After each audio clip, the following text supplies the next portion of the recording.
The 2018 election has been described as a blue wave, but it was also a pink one. On Thursday, a record 102 women were sworn in as members of the U.S. House of Representatives, nearly 1/4 of the total membership. In the Texas county that includes Houston, the trend may have been most apparent. That's where 19 African-American women ran for judgeships under a common campaign theme. Together, they made history and are about to make some big changes.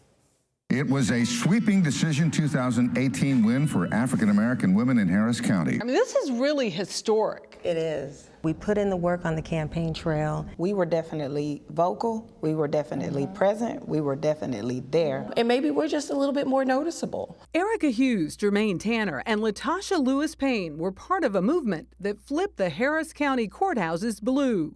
Non-black women were voting for you. Yes. Millennial whites. Yes. Hispanics. Yes. What does that tell you? It tells me that Texas and Harris County is ready to embrace the diversity that we have in our state. And not only to embrace it, but to recognize the importance of it. The 17 newly elected judges stomped on platforms promising perspective and fairness. When we talk about making sure that people walk into the courtroom, and whether they are represented by the highest paid lawyer, which I've been, or a pro bono lawyer, which I've been, that they are going to get the very best opportunity for justice. To get their vote, candidates first had to capture voters' attention in a race with few stars, little money, and narrow appeal. We looked at each other and realized, wow, it's 19 of us. We need to embrace the significance of having so many of us. So why not show it? I knew a very specific look for the picture that we wanted. Enter Dallas Jones, a political strategist for Harris County's Democratic Party. He arranged the photo shoot that produced this snapshot. It looked like a Vanity Fair photo, is what it looked like. Nobody wanted to see this stuffy, stand there, and that's not what people wanted to see. They wanted to see real people, and they wanted to see the power and the strength of black women, and that's what that image portrayed. The combination of that picture and 3 little words, Black Girl Magic. Black Girl Magic. went viral. A couple of local rappers here in Houston posted. Rappers? Rappers, and then a few actors and comedians started posting it. The hashtag isn't new. It's promoted black female pride across social media for years.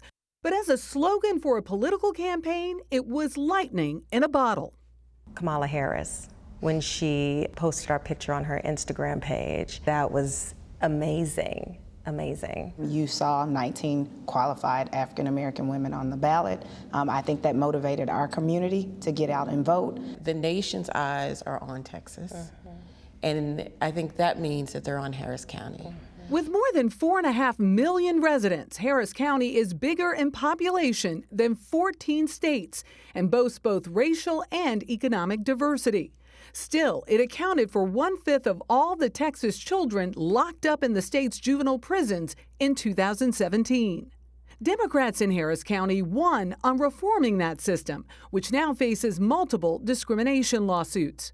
One report found that hundreds of people are jailed on minor offenses every day because they can't afford to make bail. 53% of them are detained for more than 7 days.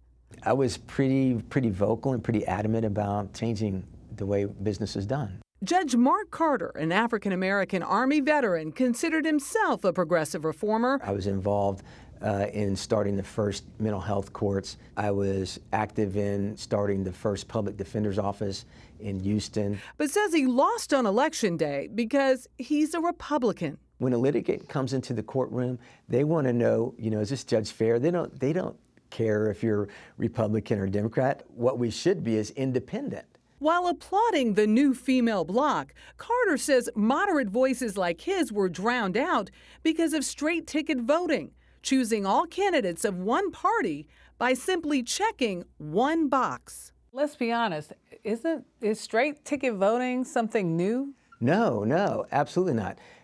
Republicans have benefited from that for the last 20 years, and before that, Democrats.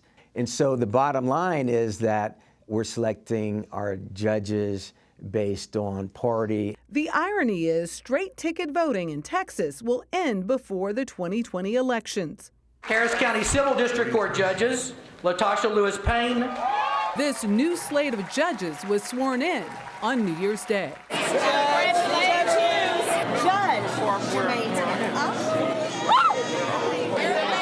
In the end, we are going to put in the work. A lot of judges win, get on the bench, and you won't see them again until election time or election season. We want to stay in the community. And as long as we do that and keep the community engaged about what we're doing in our courts, I think that that would make a difference.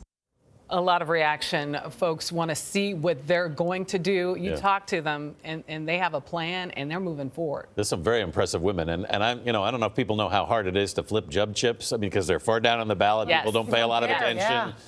So that's a major power achievement. of social media too that we always think about, but it's right there in their hands. Learned so much on this story. Did not know that Houston did not have a public defender's office before 2011. Wow. Who knew that?